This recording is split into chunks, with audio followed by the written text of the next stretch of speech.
കൊലോസ്യ ലേഖനം 1-ാം അധ്യായത്തിന്റെ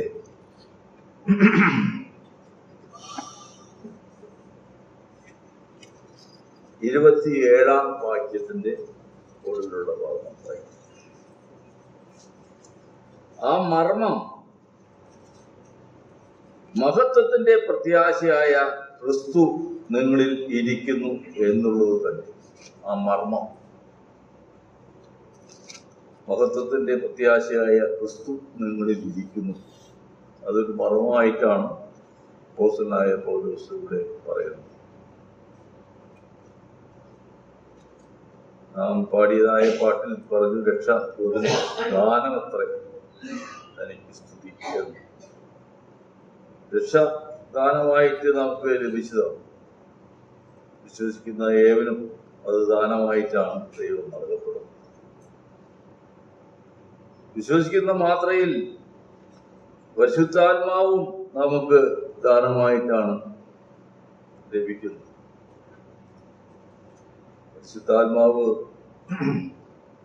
ദൈവത്തിന്റെ ദാനമായ നിങ്ങളിലിരിക്കുന്ന പരിശുദ്ധാത്മാവിന്റെ മന്ദിരമാകുന്നു നിങ്ങളുടെ ശരീരം. നമ്മളിൽ പരിശുദ്ധാത്മാവ് ദാനമായി ലഭിച്ച പരിശുദ്ധാത്മാവ് നമ്മിൽ വസിക്കുന്നു എന്ന് നാം പറയും. ദൈവത്തിന്റെ ദാനമാണ്. ഇവിടെ പറയുന്നതായ മർമ്മം എന്നുള്ളത് കുറച്ചും കൂടി വ്യത്യസ്തമായിട്ടുള്ളതായ രൂപത്തിലുള്ളതായ ഒരു കാര്യമാണ് ഇവിടെ അപ്പോസ്തലനായ പൗലോസ് സൂചിപ്പിക്കുന്നത്.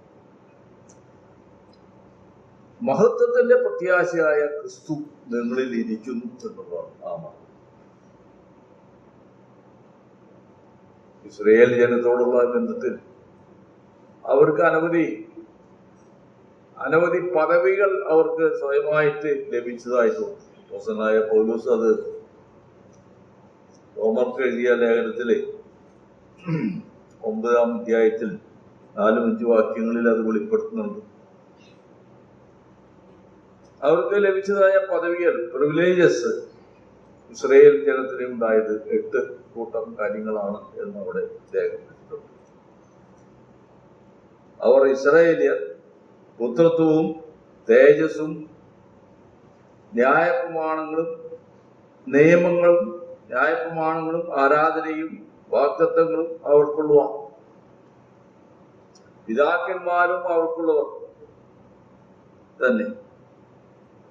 ജഡപ്രകാരം ക്രിസ്തുവും അവരിൽ നല്ല ഉത്ഭവിച്ചത് എന്നും രേഖപ്പെടുത്തി. 8 കൂട്ടം കാര്യങ്ങളാണ് അവിടെ രേഖപ്പെടുത്തിയിട്ടുള്ളത്.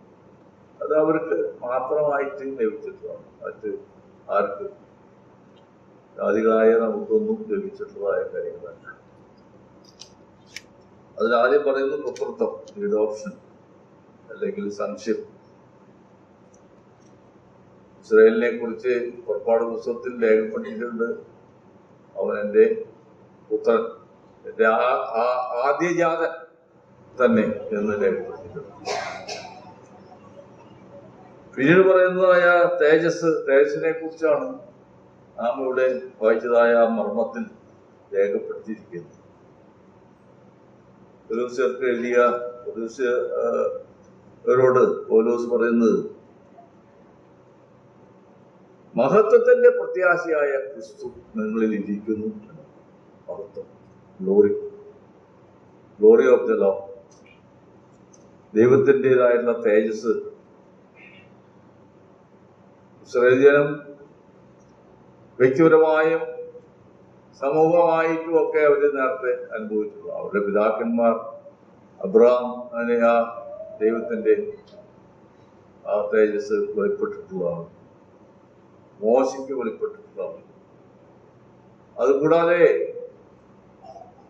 അവർക്ക് സമൂഹമായിട്ട് അവരുടെ മോശ സമാഗമന കൂടാരം അതെല്ലാം പണി കഴിഞ്ഞതിന് ശേഷം നിവൃത്തിയപ്പോൾ ദൈവത്തിൻ്റെതായിട്ടുള്ളതായ മഹത്വം, തേജസ്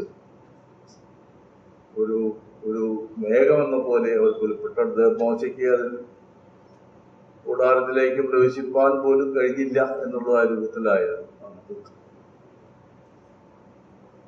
പിൽക്കാലത്ത് യെശയ്യാവിനെ സംബന്ധിച്ചിടത്തോളം നമുക്കറിയാം, ഉസിയ രാജാവ് മരിച്ച ആണ്ടിൽ അവന് ആ ദർശനം ഉണ്ടായിട്ടുള്ള എന്നാണ്. അതുപോലെ പലർക്കും യിരെമ്യാവിനും മറ്റ് പലർക്കും വെളിപ്പെട്ടിട്ടുള്ളതായ കാര്യങ്ങൾ. 2000 ആണ്ടിന് ശേഷം മോശയ്ക്ക് എലിയാവിനും ഉണ്ടായ ദർശനത്തിനെ കുറിച്ച് നാം പുതിയ നിയമത്തിൽ വായിക്കുന്നു. എന്നാൽ ഇവിടെ പറയുന്നതായ ആ കാര്യം മഹത്വത്തിന്റെ പ്രത്യാശയായ ക്രിസ്തു നിങ്ങളിൽ ഇരിക്കുന്നു എന്നതായ കാര്യം. മഹത്വത്തിന്റെ പ്രത്യാശയാണ് ക്രിസ്തു എന്നുള്ളത്. ആ മഹത്വം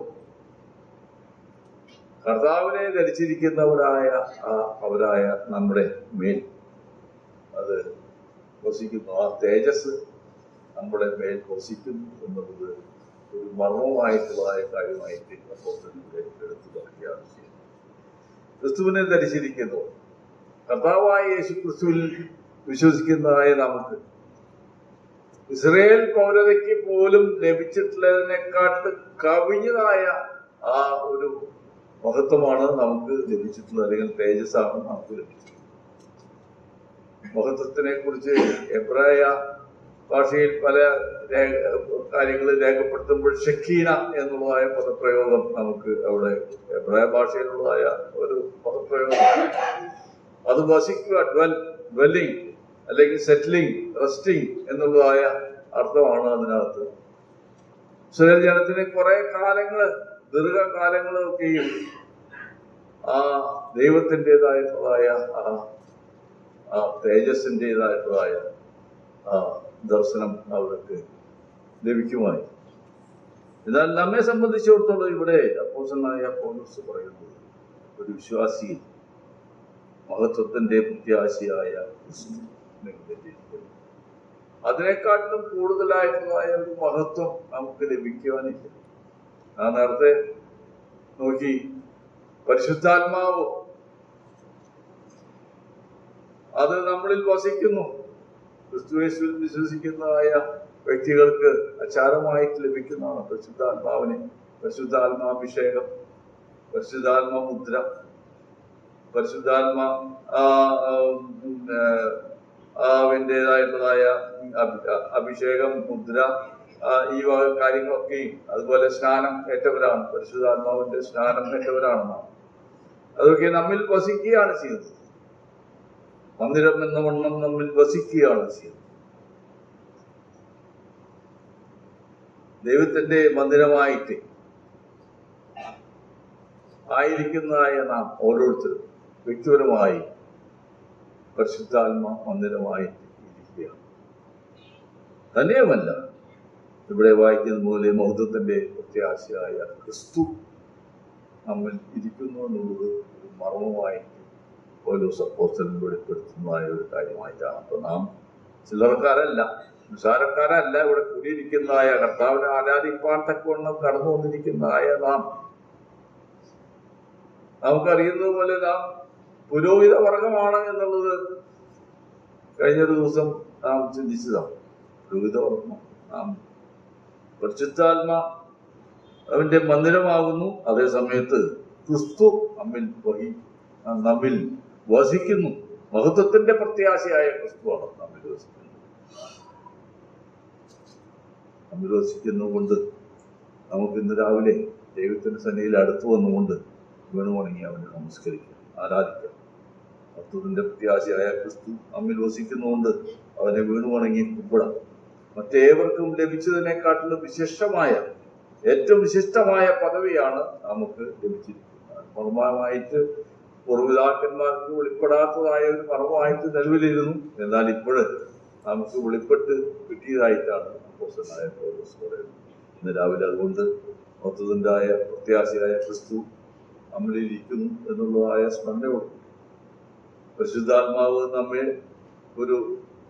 നമ്മുടെ ശരീരമാകുന്ന മന്ദിരത്തിൽ വസിക്കുന്നു എന്നുള്ളതായ ആ വിലയേറിയതായ സ്മരണയും ചിന്തവും നമസ്കരിക്കാൻ